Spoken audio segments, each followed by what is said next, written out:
Hello, ഞാൻ ആശുട്ടിനെ കൊണ്ട് പാർക്കിലേക്ക് വന്നിരിക്കുകയാണ് കേട്ടോ. ആശുട്ടി ഇന്ന് ഫുള്ള് ഇരുന്ന് പഠിച്ചു കഴിഞ്ഞാൽ ആശുട്ടിനെ പാർക്കിൽ കൊണ്ടുവരാമെന്ന് ഞാൻ പറഞ്ഞിട്ടുണ്ടായിരുന്നു. അതേ ഫോണ് ആ കുറച്ചേരൊക്കെ ആളിരുന്ന് പഠിച്ചു കേട്ടോ. അപ്പോൾ പിന്നെ വാക്ക് പഠിച്ചില്ലെങ്കിൽ പിന്നെ ഒരു വിശ്വാസം ഉണ്ടാവില്ല. കണ്ടില്ലേ, അപ്പോൾ നല്ല രസമുണ്ട് കേട്ടോ. ഹായ് പറഞ്ഞേ, ഹായ് പറഞ്ഞേ. ഓയ് ഹായ് ഇല്ലേ, പോരണില്ലേ ഇത്. വല്ലാത്തൊരു റിസലായി പോയി ആശുട്ടി. അതേ പോയി. Come on Ashmika, come on Ashmika.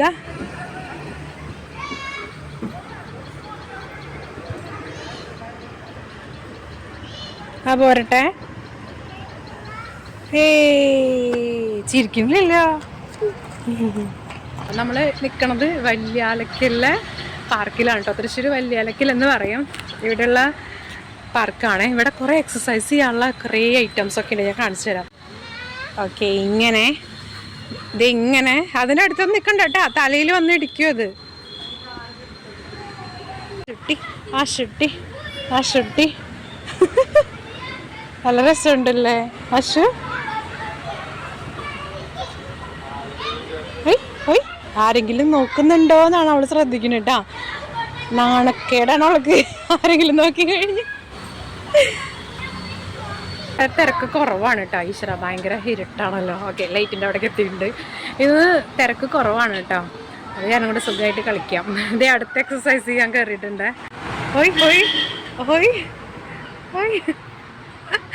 ആശുട്ടി എങ്ങനെയുണ്ട്? പേടിയൊന്നും ഇല്ലല്ലോ അതിലൊന്നും കയറാനായിട്ട്? അമ്പോ, നല്ല ഇഷ്ടമായിട്ടുണ്ട്. എക്സസൈസ് ചെയ്യുന്ന സാധനങ്ങളോടാണ് താല്പര്യം കുട്ടിക്ക്, കളിക്കണേനേക്കാളും.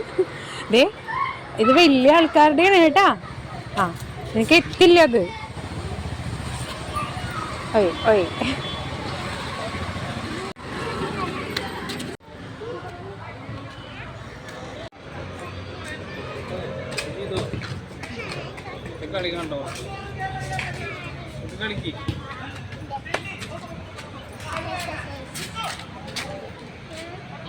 ഓർമ്മകൾ അയവിറക്കുന്ന അൻരാഷ്ട്രീയർ. ഉള്ളിരിട്ടാണ് കേട്ടോ. എന്താണ് ഇത്? കണ്ടംകളി ടീംസാണ് കേട്ടോ. ഇത് പഴയ 90s, 90s അല്ല 80s, സോറി. ആക്കിക്കോ.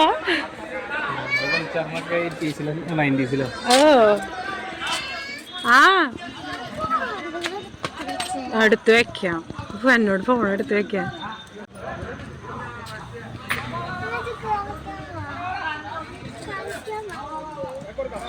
ടിങ്ങ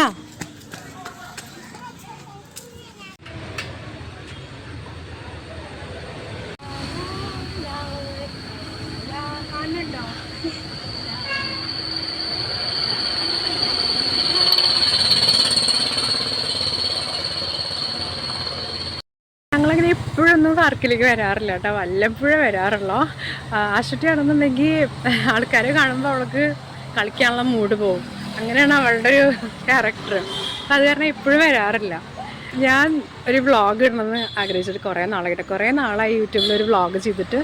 പക്ഷെ ഭയങ്കര മടിയാണ്. ഡബ് ചെയ്യാനും എഡിറ്റ് ചെയ്യാനൊക്കെ മടിയാണ് കേട്ടോ. അതാണ് ഞാനിപ്പോൾ ഓൺ വോയിസിൽ ലൈവായിട്ട് ഇങ്ങനെ പറഞ്ഞുകൊണ്ട് ഈ ഒരു വീഡിയോ ചെയ്യുന്നത്. ലൈവ് ചെയ്തിപ്പോൾ ഇങ്ങനെ സംസാരിക്കാൻ എനിക്ക് വലിയ പ്രശ്നമില്ല കേട്ടോ. ഡബ് ചെയ്യുമ്പോൾ എൻ്റെ ഇങ്ങനെയൊന്നും ആയിരിക്കില്ല എൻ്റെ സൗണ്ടും വോയിസൊന്നും. ആശുട്ടി അവിടെ കളിക്കുന്നുണ്ട്. പക്ഷെ ഞങ്ങൾക്ക് വിശന്നിട്ട് പാടില്ല, നല്ല വിശപ്പുണ്ട്. അപ്പോൾ പോണ വഴിക്ക് നമ്മളിന്ന് ഇവിടുന്ന് ഇറങ്ങി കഴിഞ്ഞിട്ട് എവിടെയെങ്കിലും പോയിട്ട് എന്തെങ്കിലുമൊക്കെ കഴിച്ചിട്ട് വേണം വീട്ടിൽ പോകാനായിട്ട്. ഞാനിങ്ങനെ ഇത്ര ധൈര്യത്തോടു കൂടി ഇവിടെ ഇങ്ങനെ നടന്നിട്ട് ഈ ഒരു ലൈവായിട്ട് പറഞ്ഞിട്ട് ഇങ്ങനെ ക്യാമറയിൽ നോക്കി പറഞ്ഞിട്ട് ഇങ്ങനെ ഒരു വീഡിയോ എടുക്കണമെന്നുണ്ടെങ്കിൽ ഇവിടെ ഒരു മനുഷ്യനില്ല പാർക്കിൽ. എല്ലാവരും വീട്ടിൽ പോയിട്ടോ, ഞങ്ങൾ മാത്രമുള്ളോ പാർക്കിൽ. സോ അതാണ് ഞാൻ എന്നിട്ട് ഇത്ര ധൈര്യത്തിൽ സംസാരിക്കുന്നത്. ഞാൻ ഭയങ്കര ഇങ്ങനത്തെ സാഹചര്യങ്ങളിൽ ഞാൻ വീഡിയോ എടുക്കാൻ എനിക്ക് ഭയങ്കര നാണക്കേടാണ്. പക്ഷേ ഇതിനെയൊക്കെ തരണം ചെയ്ത് എന്തോരം ആൾക്കാരാണല്ലേ. നമ്മുടെ യൂട്യൂബിലും ഇൻസ്റ്റാഗ്രാമിലൊക്കെ വീഡിയോ ചെയ്തിടുന്നത്. പക്ഷെ എനിക്ക് റീൽസ് ഷൂട്ട് ചെയ്യാനാണെന്നുണ്ടെങ്കിൽ ആരും പാടില്ല. അങ്ങനെ ഒരു ക്യാരക്ടറാണ് എൻ്റെ. പക്ഷെ മൈ ഹസ്ബൻഡ് എപ്പോഴും പറയട്ടെ, എന്നെ പ്രോത്സാഹിപ്പിക്കും, നീ ഇങ്ങനെ ഇറങ്ങി ചെയ്യണം, ആൾക്കാർ കണ്ടാലും നമുക്ക് എന്താ പ്രശ്നം, അങ്ങനെയൊക്കെ പറഞ്ഞാൽ എന്നെ കുറേ മോട്ടിവേറ്റ് ചെയ്യാറുണ്ട്. പക്ഷെ ഞാനിപ്പോഴും ശങ്കരൻ തെങ്ങുമ്പോൾ തന്നെ എന്ന് പറഞ്ഞ മാതിരിയുള്ള പരിപാടിയാണ് എനിക്ക്. പക്ഷെ ഇവിടെ ഇപ്പം ആരുമില്ല, അത് കാരണം കൊണ്ടാണ് ഞാൻ ഇങ്ങനെ സംസാരിച്ചുകൊണ്ട് വീഡിയോ ചെയ്യുന്നത്. ഓ എനിക്ക് ധൈര്യം, എൻ്റെ ധൈര്യം സമ്മതിക്കണം.